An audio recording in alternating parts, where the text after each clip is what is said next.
Welcome to Beyond by Wings, the business side of dentistry, brought to you by Edwards & Associates PC. Join us as we discuss how to build your dental practice, optimize your income, and plan for your future. This podcast is distributed with the understanding that Edwards & Associates PC is not rendering legal, accounting, or professional advice. Listeners should consult with their business advisors before acting on any of the information that is shared. At Edwards & Associates PC, our business is the business of dentistry. For help or more information, visit our website at enassociates.com.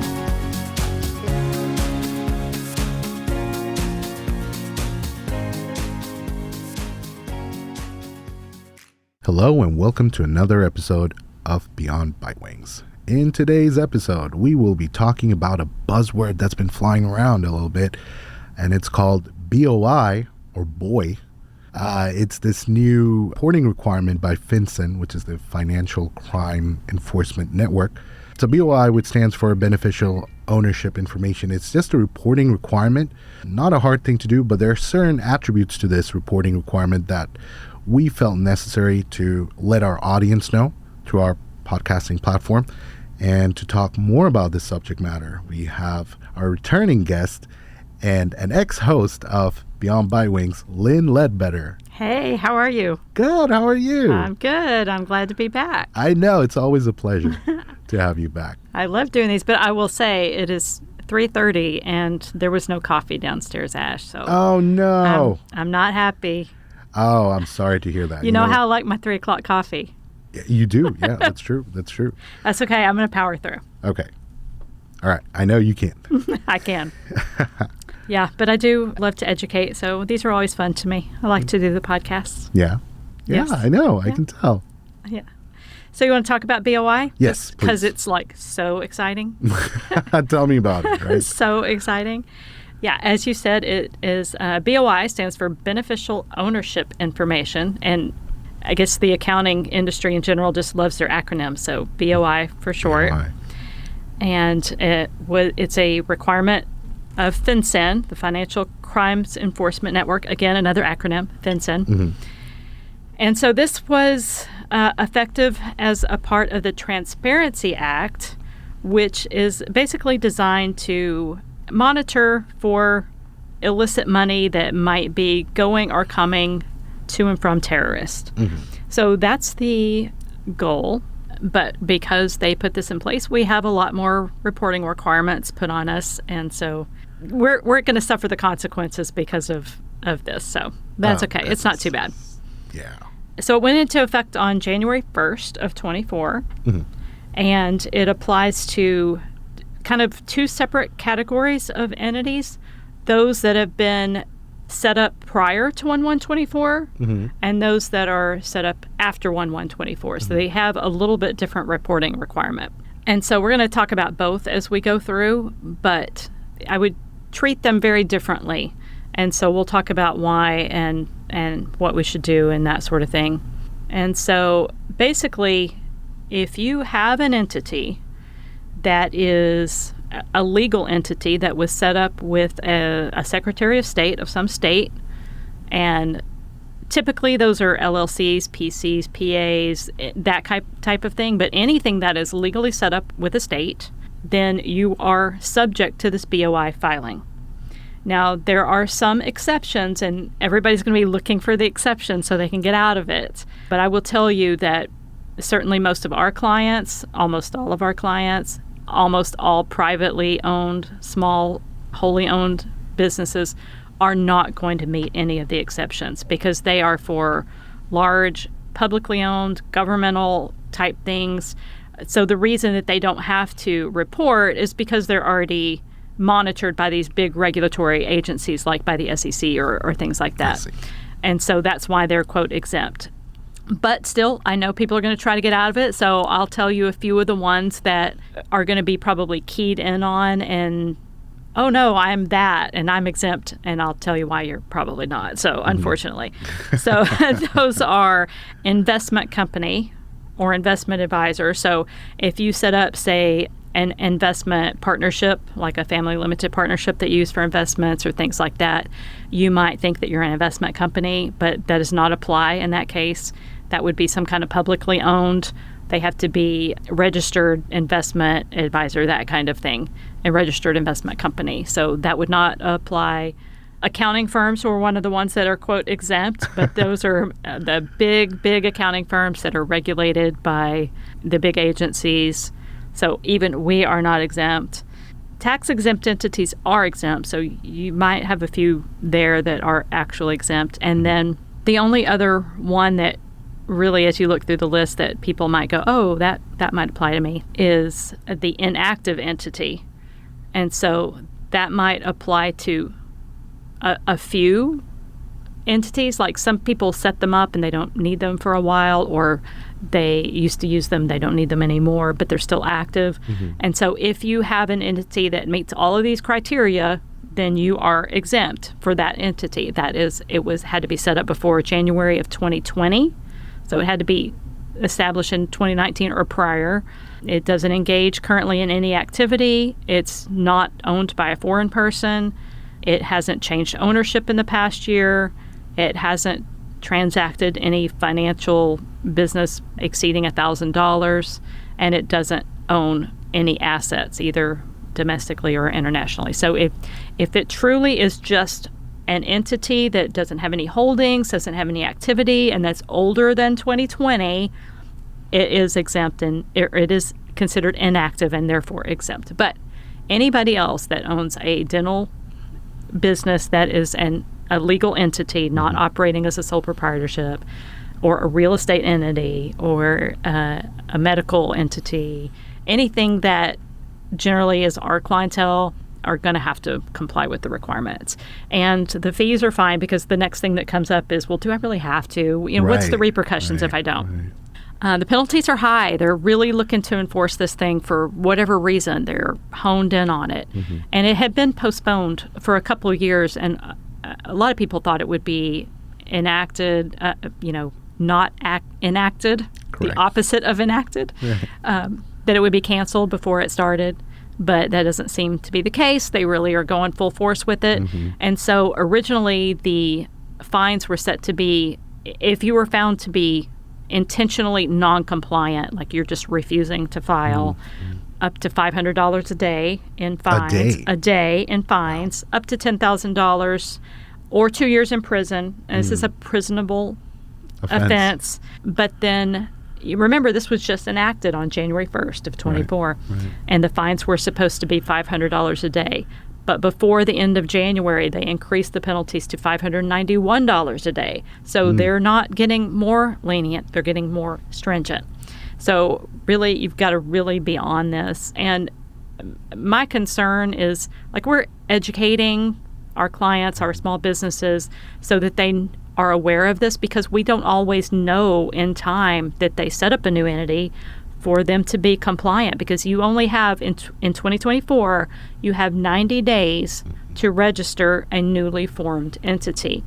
So if you set something up as a client of ours, as a small business owner, if you set something up today in 24 and don't tell me about it until 25 when I go to do your taxes, then you are late in your registration. So you have to know about it, because we can't catch all these in time to make sure that everybody's compliant. So you just have to know this rule. So there's going to be ongoing reminders from us. Hey, did you set up a new entity? Don't forget you have to do this, because it's going to be very easy to forget. It's just, one more thing in our very busy lives that has to be done. So yeah. So if you set up a new entity in 24, you have 90 days to register that new entity, and we'll talk about what all you need for that. But so that requirement drops to 30 days after 2024. It was supposed to be 30 days, and people were like, we don't know how. We can't get the message out. Nobody knows how to do this. Right. We can't meet this deadline. And so they extended it to 90 days, but it drops back to 30 days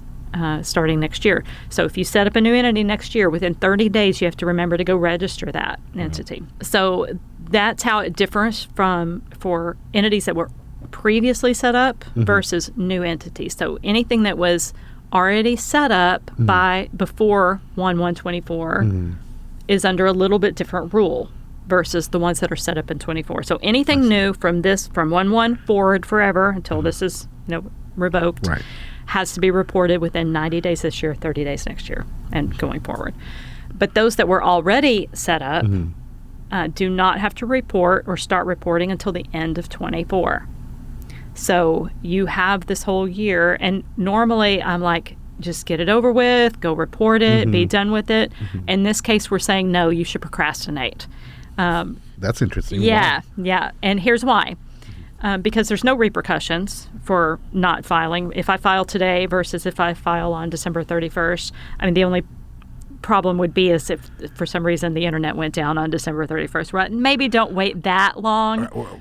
We're in 2024, not 1999, about to enter 2000. That's right. So we should be okay.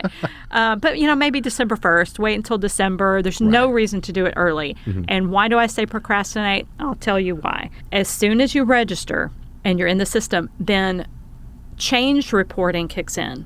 So if there's a change in any kind of status, if there's a change in owner, if there's a change in address, if there's a change in the expiration of your driver's license or your passport, so the minutest things might constitute a change, and those have to be reported within 90 days this year, 30 days going forward. So you've just then subjected yourself to having to maintain this registration current for all eternity. So there's no reason to start that clock running before you have to. Wow. So you're telling me that even if you fill out the initial BOI, during sometime during the year, and let's say for whatever reason your driver's license expires, or you change your address, you move to a different house, you got a new driver's license, that needs to be updated with your BOI.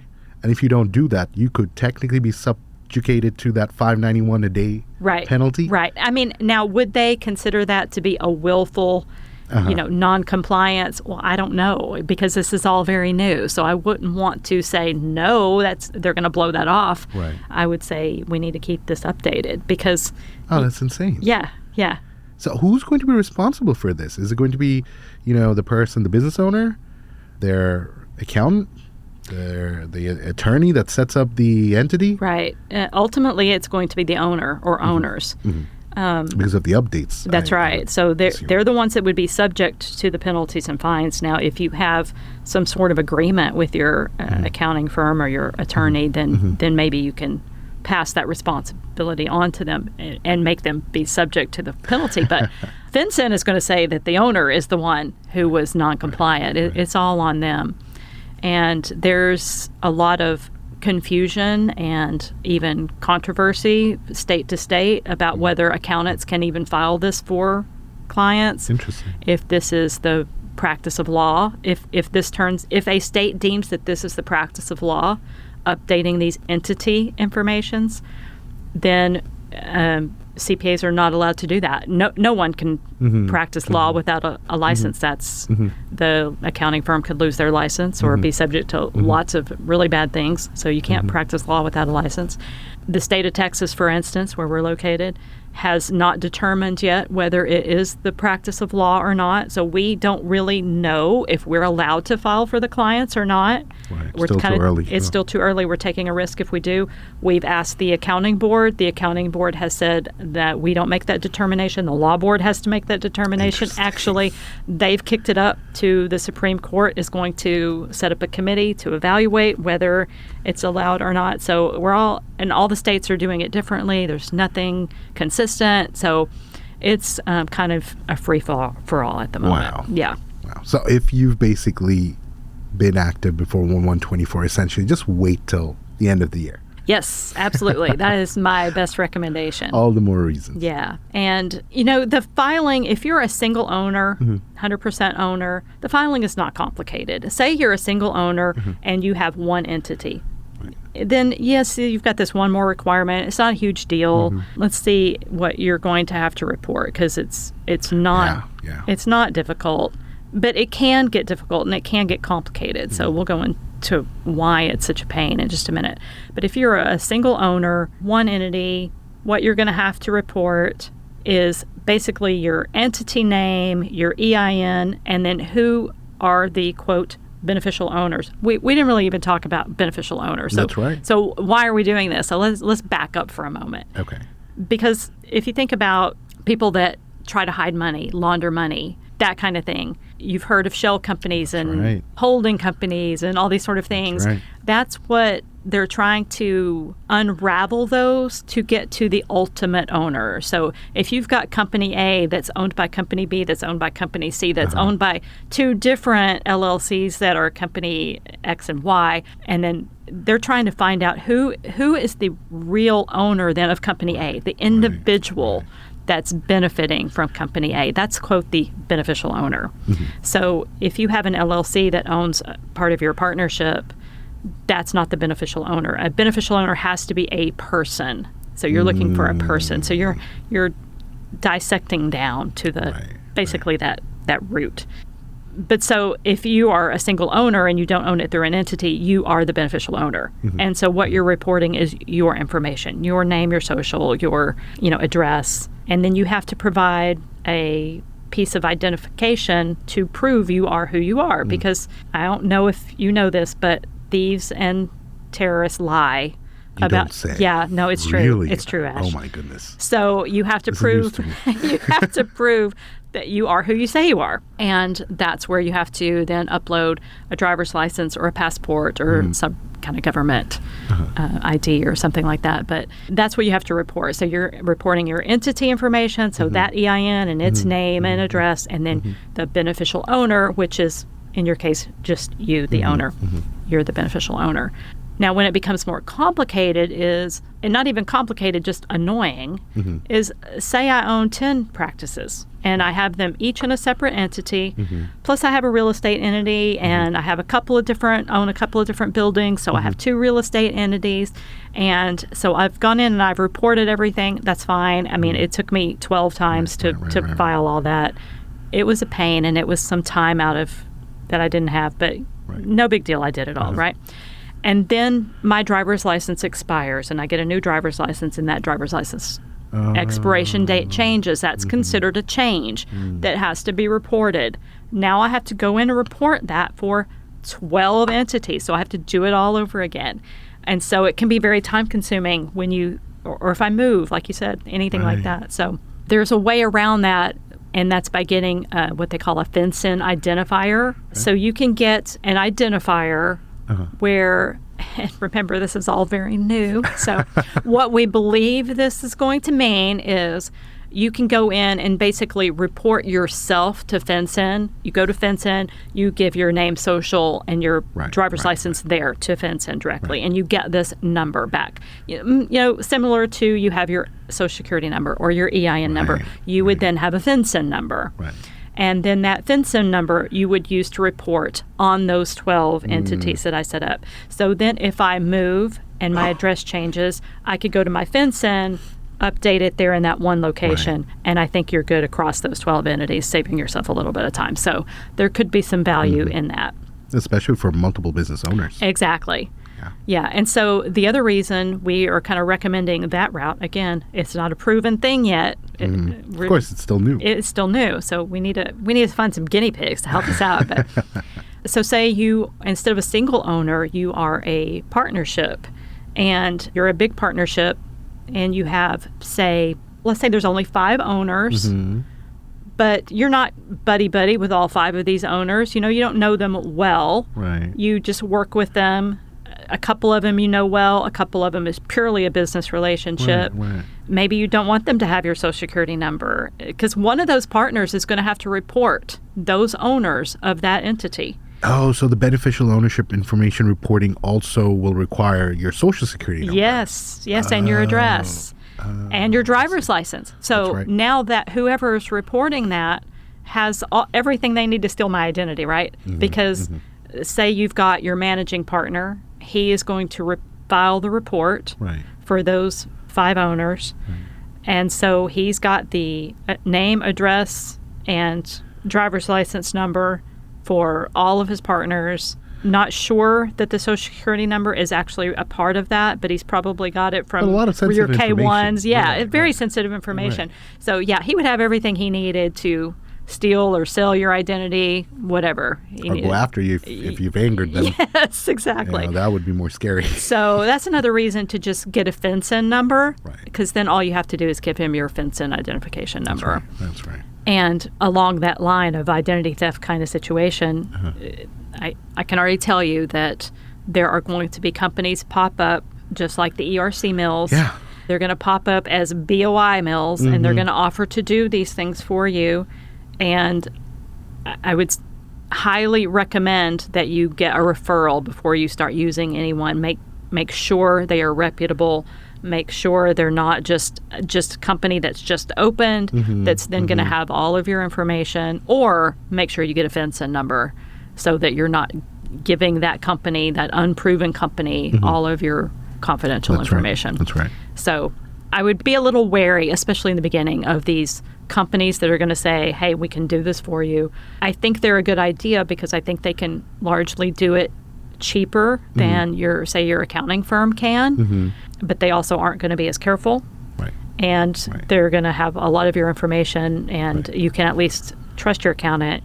They already have it. Exactly. They already have it. But for the most part, I think most business owners are going to be able to file this themselves. Yeah, I was going to ask. It's you've not seen this form. complicated. It's Yeah. not, right? It's and not especially if you don't have a complicated business setup. As you said, if it's just a single owner, 100% owner of a business, it should be fairly self-explanatory. Yeah, it is. Okay. It's self-explanatory. It doesn't require a lot of expertise. Like, I could go through it and explain it, and you would say, I can read the form. I mean, literally, it's just a matter of reading the instructions and enter your name here, enter your EIN here. You can understand that. People are going to be able to understand that. Right. And again, you have to upload your identifying document. So if you have to upload your driver's license or upload your passport, well, then you're going to have to upload that to either your accounting firm or to a third-party company to prepare that. That's risky. And it's more complicated. If you got to upload it to me, you might as well upload it directly to them. Like, have you really saved yourself any time and effort by sending it to me to file it on your behalf? I don't think so. Now, when you're a complex structure, yes, I think there is some benefit to at least getting advice before you go in there and start thinking it's real easy, because you may have a beneficial owner that you're not aware of, and we'll talk about some of those. But otherwise, you can handle it yourself. Okay. Just get in there and do it, but don't do it before December. Right. Unless you're new, and then don't forget. So, yeah, 90 days. All these caveats, yeah. Right. Okay. So the main takeaway would be, if you set up a business in 2024, within 90 days do your reporting, assuming you don't fall into that exemption category. If you've been in business before 1/1 of 2024, you have till the end of the year. If your business setup isn't too complex, log in and see if you can do it. It's an online form, right? It is, yeah. You can just, literally, I don't have the website. I would just Google BOI FinCEN. And it will probably take you to the login portal. You don't need any codes or information. You set it up. You register yourself as you go. So you need to create an account. Yeah. Okay, and do that. Actually, you know what? On that note, so let's say if a client logs in, creates the account, later realizes, no, I want my accountant or someone else to do it. Right. Can this third party create an account for them? Yes. Even though there's already an existing account? If there's already an existing one, no. One account per entity. I see. Yeah. Okay. You can't set up like secondary users or things like that. Every entity gets one account, period. Okay. So that might be also something to mention to our listeners, is that if you already have a complicated setup, before you create an account, talk to a professional, maybe an attorney or your CPA, and then move forward with whether you should create the account or have them create the account. Right. Yeah, because the other thing I would just quickly touch on about beneficial owners, you actually don't have to be an owner to require being reported. So the owners, that's the obvious part. So it's beneficial owners. And if you own 25% or more of that company, and if you own a bunch, that gets to be a complicated calculation. Right. But if you own 25% or more of an entity, you have to be reported as a beneficial owner. So technically, if you had a 20% partner, they might not have to be reported. However, if they play a significant role in the financial or managerial aspect of the company, say an executive position, the managing partner, that's going to be an owner anyway, but the president of the company, things like that. If they don't happen to be an owner for some reason, like maybe you're in a DSO structure or something like that, they still could be a beneficial owner. So you would want to check into those rules as well. So if you've got someone in a high-level financial position, even if they're not an owner, they might be a, quote, beneficial owner and might have to be reported. Okay, that's a great point. See, I wouldn't have thought of that. I would have been like, okay. Well, because it's called beneficial owner, so why would they be included in this? But they are under the rules. Okay. Yeah.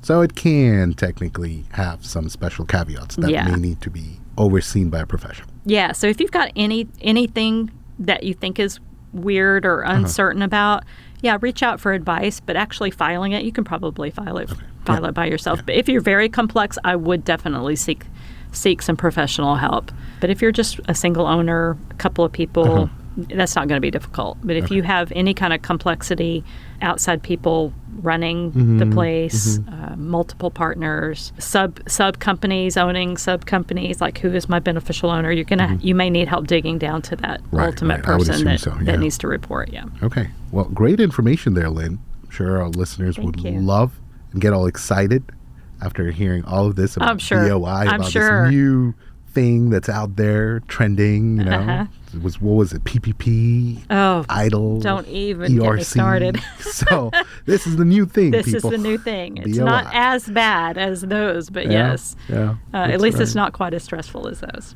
Yeah. But there's always one more thing that I got to learn and pass on. Yeah. Well, that's good. At least, that gives us the option to have you on the show. I guess so, yes. Right. So thank you. Yeah, it's been fun. Yeah, same here. Well, till next time, take care. Thanks. Thanks for listening today. Be sure to subscribe to Beyond by Wings on your favorite podcast platform. For more information, you can follow us on Facebook, Twitter, and LinkedIn, or reach out to us on our website. You can also shoot us an email at info@eandassociates.com.